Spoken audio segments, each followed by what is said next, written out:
And speaking of hell, does such a thing exist? Is this just... Only in the mind of a disconnected human. The animals don't know it. Only humans who pinch themselves off from clarity. Wouldn't you call confusion a sort of hell?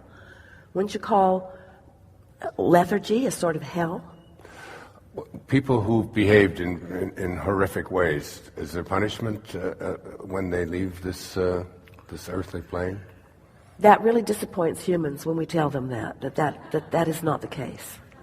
The greatest punishment is self-inflicted as you deprive yourself of the energy of source, which is available to you at all times. And when you disallow that, it's very unpleasant. But when you reemerge back into non-physical, you will leave behind all doubt and fear, all grudges, all hatred, all misunderstanding. And you will become a vibrational equivalent to all that this life and before has caused you to become. So all of the low points in our own lives, when I think of, as I was writing this, I can see clearly now. I look at some of the things that I did, the ways that I behaved, my consciousness, and how would you know you're seeing clearly if you didn't see not clearly? How would you appreciate the clarity that you've now found if you hadn't lived in some of that? And how could you live other than what you're living? Where the source right there calling you forward, calling you forward, calling you forward, and then it's easy to get all the way forward and look back and say, shouldn't have been on that path and shouldn't have been on that path, when source called you every step along the way, because it was the path of least resistance, and therefore the only path that was available to you at the time. It's a good thing to give yourselves a break. Source is not judging you. You do it to yourself, and then you pinch yourself off from source. But I think of I don't know, but I've just been lucky that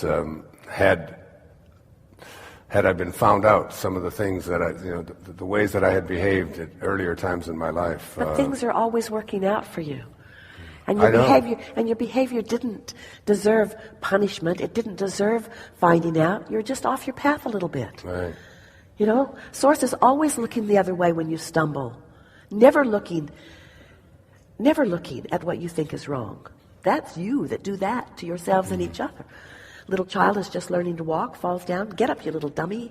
You don't say that. You acknowledge that this is the way he finds his balance, and source feels the same way about all of you. So I can feel good about some of those. I've often you better if you want to be on your high-flying disc. Right.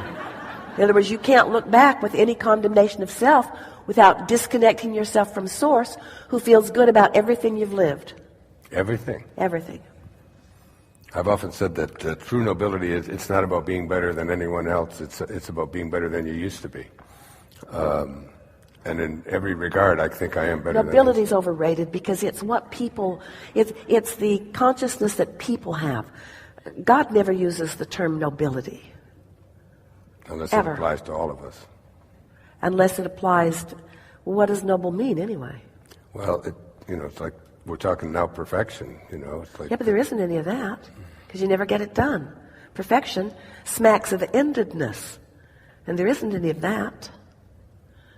So nobility, those are some of those things that humans use to compare themselves with each other while they're on lower flying discs.